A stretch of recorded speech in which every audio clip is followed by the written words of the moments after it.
Go to the Tools panel of Photoshop and select Custom Shape or Ellipse, etc. and apply using the Shape option. You can see Shape option up there and apply it with the current colour, which is pink.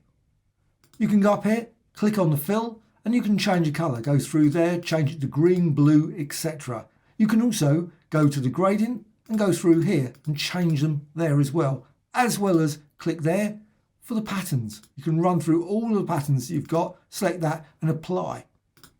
However, when you go off, say you go to the Move tool and you're working, doing various things, and you're not on one of the custom shape tools, etc., you can also change the colours as well for this shape. Just go over here to the Properties panel and you can find that in the Window menu, and you see Appearance. Click there and you can change the colour there, the pattern, or maybe go for the gradient. Click there and run through the gradients, or maybe click there and change the colour to black, green, blue, etc.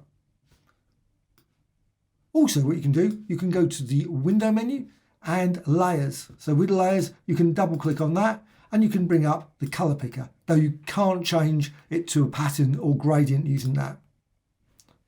What you can also do is go to the Patterns panel, and here you've got Window and you've got Patterns, you've also got Gradients, etc. And you can simply click and drag any of those designs over. Simply just drag them like that, put them there, and they're added. Also Window and Gradients. You can do the same. Just drag or click.